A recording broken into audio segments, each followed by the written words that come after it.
As I begin the video, a near collision with an ignorant gang stalker.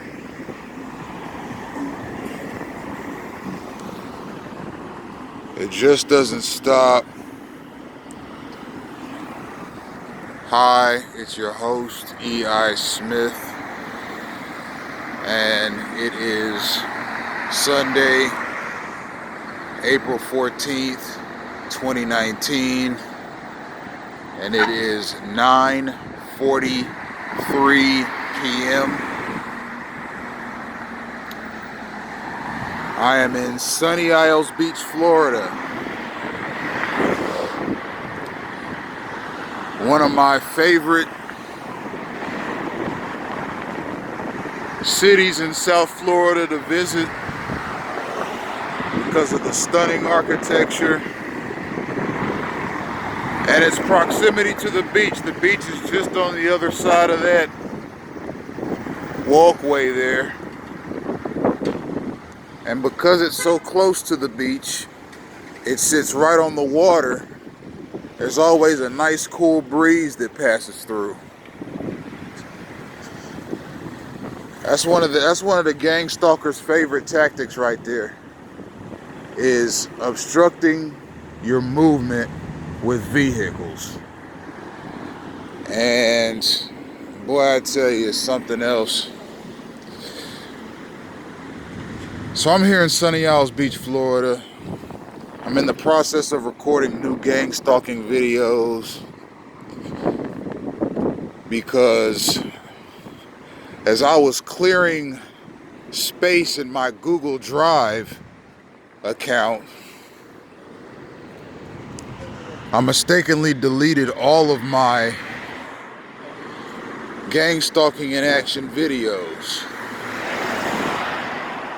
And by the time I had realized what I had done, it was too late because I had already cleared the trash in my Google Drive account as well.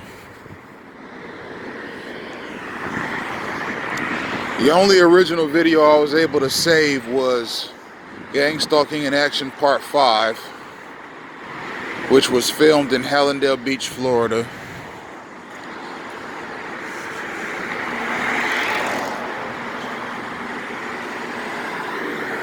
And the only reason I was even able to get that is because I had saved it to my Microsoft OneDrive account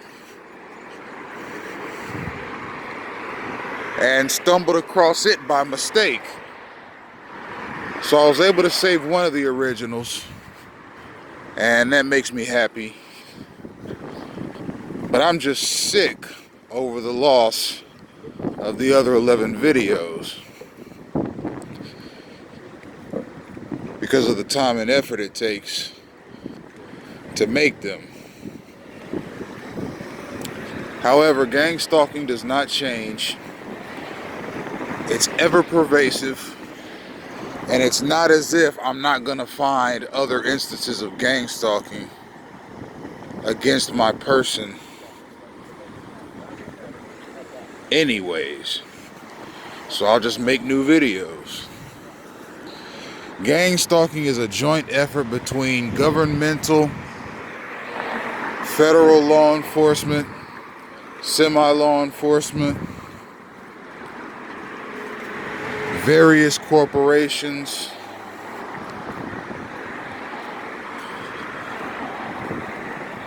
and churches. It alleges to be in the interest of national security, but it ain't nothing but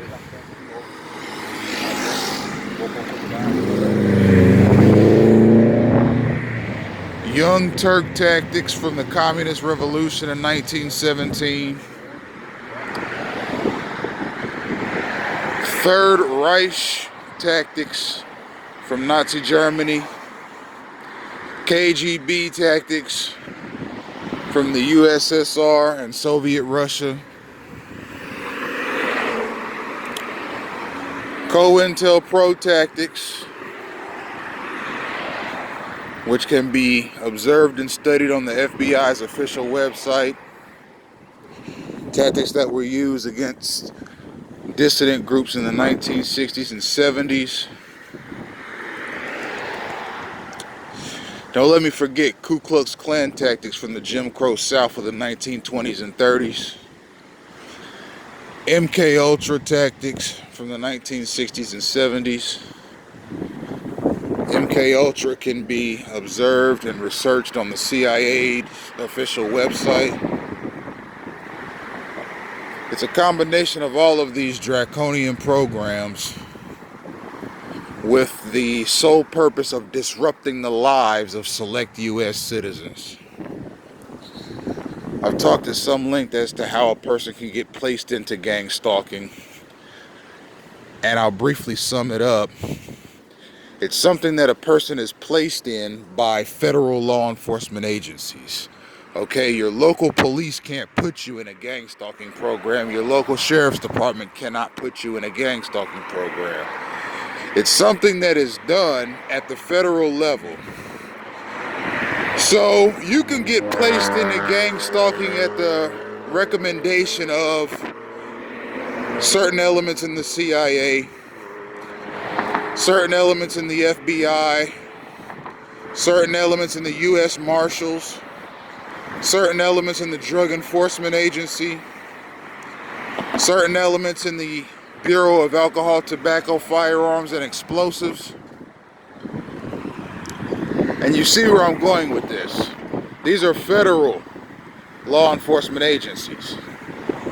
Okay, these are the kinds of law enforcement agencies that do manhunts and try and find and apprehend terrorists. Now, why would one of these agencies that I've named recommend somebody for gang stalking? Well, there's a number of reasons.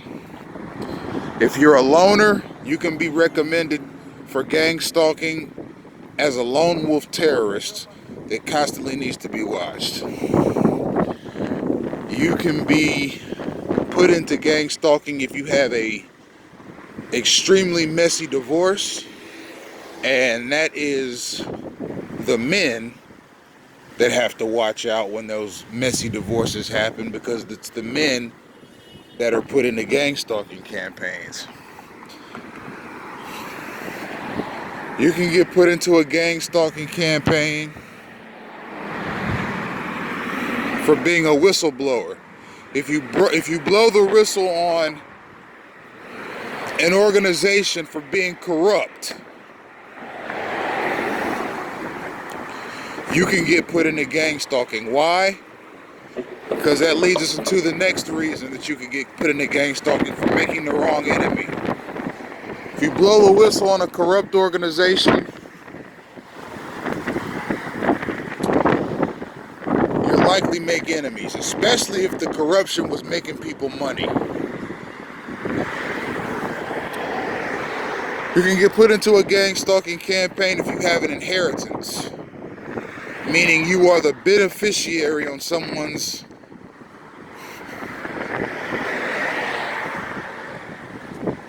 last will and testament. I found out in October of 2018 that I was a beneficiary, and that I have an inheritance that was left to me by my grandmother via my late grandfather.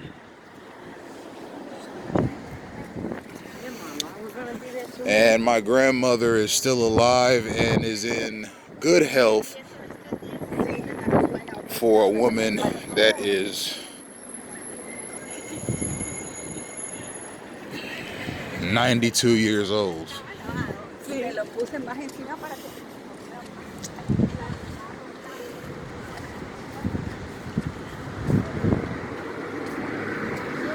Another way you can get put into gang stalking is if a federal law enforcement agency just finds you peculiar and a potential threat to national security.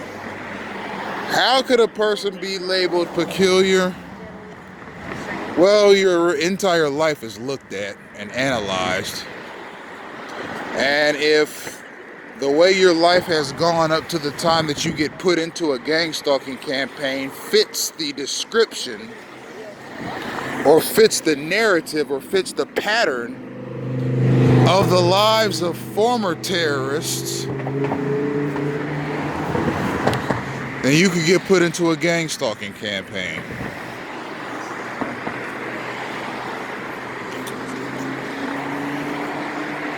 And gang stalking campaigns are nothing but harassment and disruption campaigns. And your space is constantly being obstructed by people and vehicles of all kinds. And you are constantly running into instigated and derived situations that lead to negative police interactions. But mind you, local police are not handlers in this thing, and they are not movers and shakers in this thing. They're simply the people that the gang stalkers call on cue to try and get you into legal trouble, whether or not you have a criminal record. I'm 33 years old at the present time. I have no criminal record whatsoever. But via the gang stalking mechanism, there are evil forces out there right now actively trying to give me one. And I'll do the best I possibly can to keep a clean slate. Because the last thing I need is to give these gang stalkers any more reason to be following me around.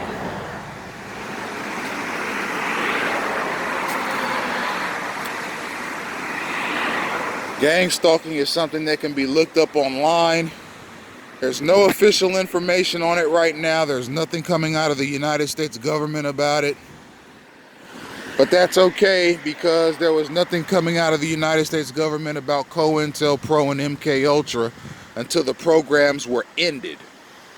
And that was in the 1960s and 70s. Now we know that those programs really did exist, and they're talked about at length on the official FBI and CIA website.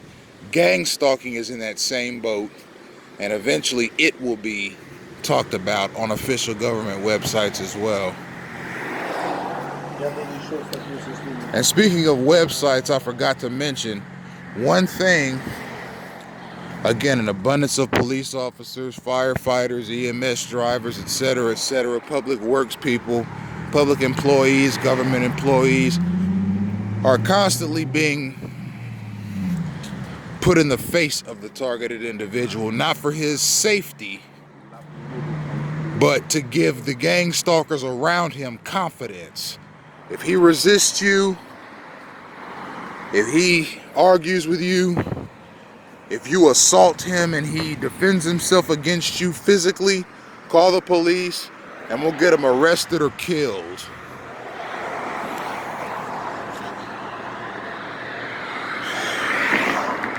So again, speaking of websites, I forgot to mention that your website and online activity can get you gang stalked. If federal law enforcement agencies find your website activity to be peculiar or strange, you could be put into gang stalking as a potential terrorist.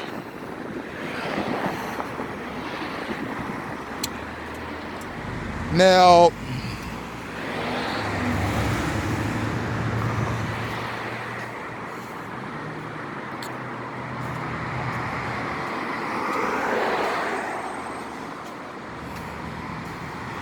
I'm an inquisitive person.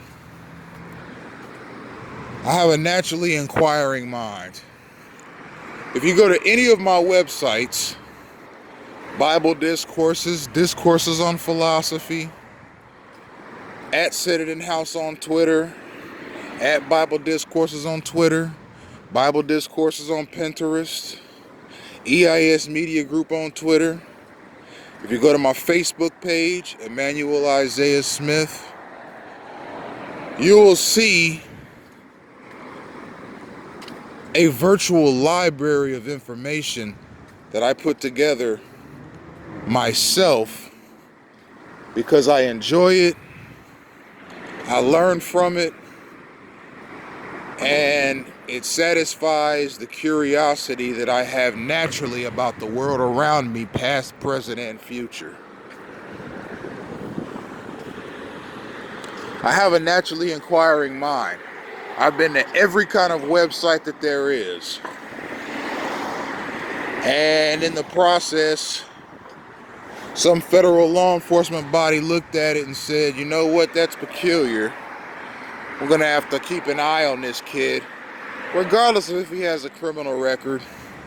And we don't need a court order, and we don't need to subpoena him or charge him with any crimes or arrest him.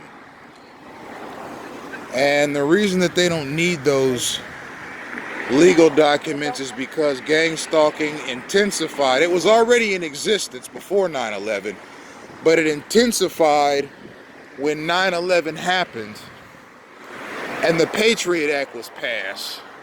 The Patriot Act basically says that federal law enforcement and military elements in this country have the right to follow and surveil, observe, and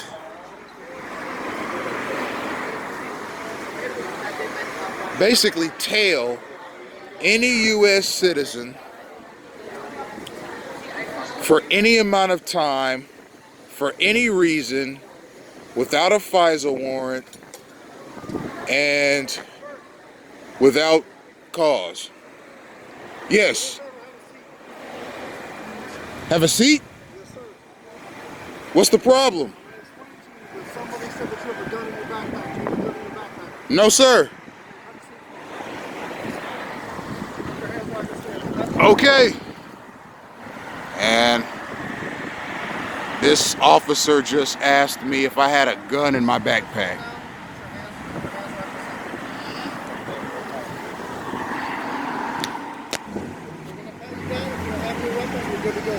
Okay.